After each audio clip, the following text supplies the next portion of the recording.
রামপুরহাট বিধানসভার প্রাক্তন বিধায়ক তথা পশ্চিমবঙ্গ বিধানসভার প্রাক্তন ডেপুটি স্পিকার শ্রদ্ধেয় শ্রী আশিস বন্দ্যোপাধ্যায়ের আকস্মিক প্রয়াণে আজ তার বাসভবনে গিয়ে শোক সন্তপ্ত পরিবার পরিজনদের সঙ্গে সাক্ষাৎ করে তাদের প্রতি আন্তরিক সমবেদনা জানান বিজেপি বীরভূম জেলা সভাপতি উদয় শঙ্কর ব্যানার্জি, রামপুরহাট বিধানসভার বিধায়ক ধ্রুব সাহা, সাঁইথিয়া বিধানসভার বিধায়ক কৃষ্ণকান্ত সাহা সহ বিজেপির অন্যান্য কার্যকর্তারা। তার কর্মময় জীবনের স্মৃতির প্রতি শ্রদ্ধা নিবেদন করে সকলেই বিদেহী আত্মার চিরশান্তি কামনা করেন। এই কঠিন সময়ে শোক সন্তপ্ত পরিবারের পাশে থাকার আশ্বাসও দেওয়া হয়। ব্যুরো রিপোর্ট, বাংলার কণ্ঠ। আমরা প্রথম দিন থেকে পরিবারের পাশে আছি, আগামীকালও থাকব।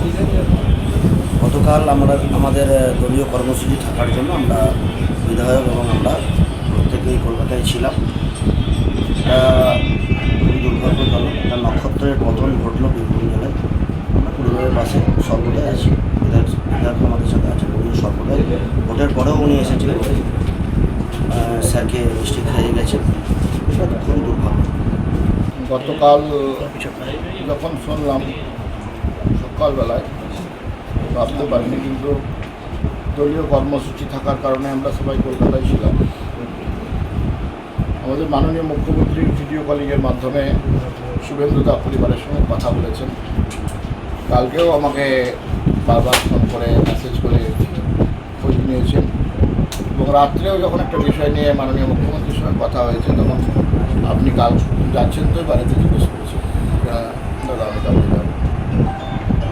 তো আমাদের সকালে আসার কথা ছিল, কিন্তু তারাপীঠে একটা যে দুর্ঘটনা ঘটেছে, জানি না কী কারণে আমাদের এই চত্বরের উপরে ভগবানের কুদৃষ্টি পড়ে যাচ্ছে। স্যারের মতন একজন লোক চলে গেলেন, 7জন মানুষ চলে গেল।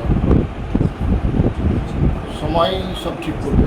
আমরা পরিবারকে সমবেদনা জানাচ্ছি এবং পরিবারের সঙ্গে থাকবো। আমার ছেলেকে বলেছি যদি আমার নাম্বার দিতে পারেন, যে কোনো সময় অসুবিধা হলে সঙ্গে আছি।